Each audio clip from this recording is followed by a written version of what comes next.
Pakistan's unending political turmoil, compounded with an economic collapse and global criticism, have given rise to a country that is split down the middle in more ways than one. From squabbling within the judiciary to critical institutions being openly insulted, there are enough signs of a rot setting in. What it signifies, perhaps, is a dangerous truth staring back at Pakistan, that when institutions lose their balance, the cart threatens to tip over. Take a look at this report.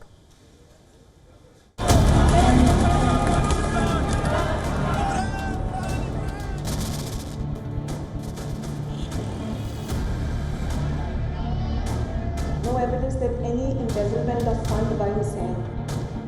It's reached a stage where the basic pillars of a nation, divided in themselves, are openly abused and insulted. Pakistan's foundation stands split down the middle. Only mudslinging holds sway.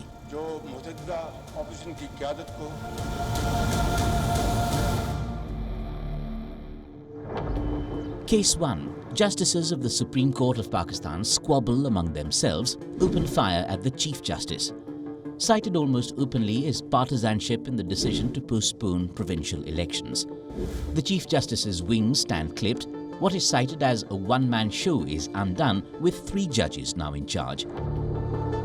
They spelt out the split, saying the country's top court could not be dependent on the solitary decision of one man. Case 2. Prime Minister Shahbaz Sharif versus President Arif Alvi. Alvi's letter to Sharif over law and order related to elections in Punjab and Khyber Pakhtunkhwa raised some unparliamentary potshots. Blatantly partisan in nature, one-sided and anti-government views, and the letter being termed as a press release of Pakistan Tehreek-e-Insaf, just one end of some harsh language. So-called Prime Minister the Prime Minister has allocated huge amounts of funds for other causes. And the fact of the matter is that this is a constitutional requirement. So the first priority has to be to give funds for elections to be held. Case 3. Political leaders take ugly digs at the military and judiciary as part of their political agenda. So a Maryam Nawaz Sharif lashes out on the bail given to Imran Khan, terming the judiciary as establishment, just as the Pakistan military is already seen as one. Note that Maryam Sharif has long accused the military of bringing Khan to power. Their politics is based entirely around support. Earlier it was support of the military establishment. Now they have found support in the judicial establishment. The list of visible and emerging fissures goes on and on. Executive versus legislature versus judiciary versus military. And perhaps most glaring of all this happens in the backdrop of an economy sinking, a people crying out for help.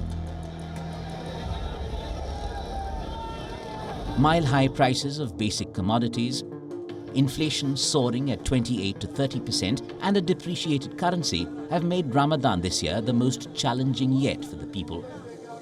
What cost 200 rupees last year now costs 500 rupees.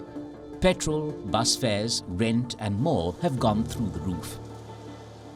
And somewhere the people seem to have given up on administration and governance, because that lot is busy with a host of other agendas.